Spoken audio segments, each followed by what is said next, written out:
అంటే మెయిన్ కారణం carbohydrate, excess of carbohydrate. Okay. ఇప్పుడు మన గురించి మాట్లాడదాం, మన తెలుగు వాళ్ళ గురించి.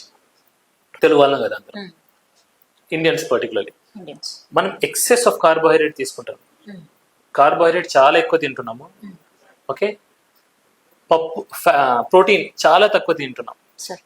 వెరీ హై కార్బోహైడ్రేట్, లో ప్రోటీన్, అండ్ ఫ్యాట్ కూడా లో high, but very bad quality fat. Okay.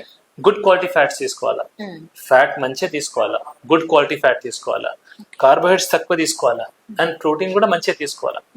Every meal లో ప్రోటీన్ ఉండాలా, ఎవ్రీ మీల్ అమ్మా. నేనేం తింటాను మీకు చెప్తాను. మీకు చెప్పాను కదా, బ్రేక్ఫాస్ట్ 3 గుడ్లు. అదే నా సరే అందరు చేయమని కాదు, నేను తినే చెప్తున్నా. 3 eggs మార్నింగ్, బాయిల్డ్ ఎగ్స్ అంతే. బ్రంచ్ లో కొంచెం rice, 100-150 grams rice, and some animal protein, mutton, chicken, fish, ఏదో ఒకటి అంతే. ప్రోటీన్ మేజర్ పార్ట్ అవుతుంది నా డైట్ లో. ఈవెన్ రాత్రి వెళ్ళిన తర్వాత కొంచెం రైస్, 150 grams రైస్.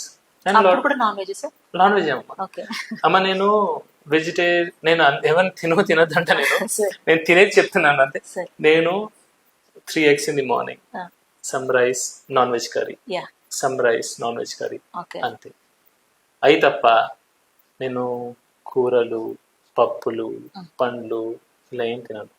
నేను తినను బికాస్ అది నా బాడీకి సూట్ కాదు. అందరు ఇలా చేయాలని కాదు, బట్ నాకు పర్సనలీ నాకు బీపీ ఉండే, I was diabetic, pre diabetic వెళ్ళాను నేను. అవన్నీ హీల్ అయినాయి దీని ద్వారా. సో నేను హీల్ అయ్యాను కాబట్టి నేను ఇది ఫాలో అవుతా అట్లా. సో బ్రేక్ఫాస్ట్, లంచ్, డిన్నర్ మస్టా సార్? నేను నేను కొంచెం వర్కౌట్ కూడా చేస్తా. ఓకే. అండ్ ఖచ్చితంగా 3 పూటలు తినాల్సిన అవసరం లేదమ్మా. ఎందుకు తినాలమ్మా అంటే, బాగా వ్యవసాయం చేసి, కూలీ పని చేసి, హమాలీ పని చేస్తే వాళ్ళు ఎంత తిన్నా, వాళ్ళు కార్బోహైడ్రేట్స్ ఎక్కువ తిన్నా అవి కరిగించుకుంటారు, వాళ్ళు అరిగించుకుంటారు. ఇప్పుడు నేనున్నానమ్మా, నేను తినేది బ్రేక్ఫాస్ట్ లో 3 eggs. అది గ్లూకోజ్ స్పైక్ తీసుకురాదు, ఇన్సులిన్ స్పైక్ తీసుకురాదు. సో దానివల్ల నేను లావుగాను, బికాస్ నేను కార్బోహైడ్రేట్ తీసుకోవట్లేదు కాబట్టి. నేను కార్బోహైడ్రేట్ ఓన్లీ 2 times తీసుకుంటాను. ఒకటి 10 o'clock, 10 or 11 o'clock, 6 or 7 o'clock అంతే. కొంచెం ఇన్ఫాక్ట్ అందరు కూడా షుగర్ పేషెంట్స్ కాకపోతే అందరు కూడా 2 times తింటే సరిపోతాము. 3 సార్లు తింటే రోగి, ఒక్కసారి తింటే యోగి, 2 పూటలు తింటే భోగి. సో మనం అందరం భోగులం, సంసారంలో ఉన్నాము. మనం రోగుల్లా ఉండొద్దు, యోగులు కాలేము. సో 2 పూటలు తిని మంచిగా భోగిగా ఉండాలా. 2 times తింటే, అది కూడా ఇదే ఈ ఇంటర్మీడియట్ ఫాస్టింగ్ లాగా ఒక 16 hours ఏం తినకుండా ఉంటే చాలా హెల్తీగా ఉంటాము. రోగాలు రావు, అసలు బీపీ, షుగర్ అనేది రాకూడదు.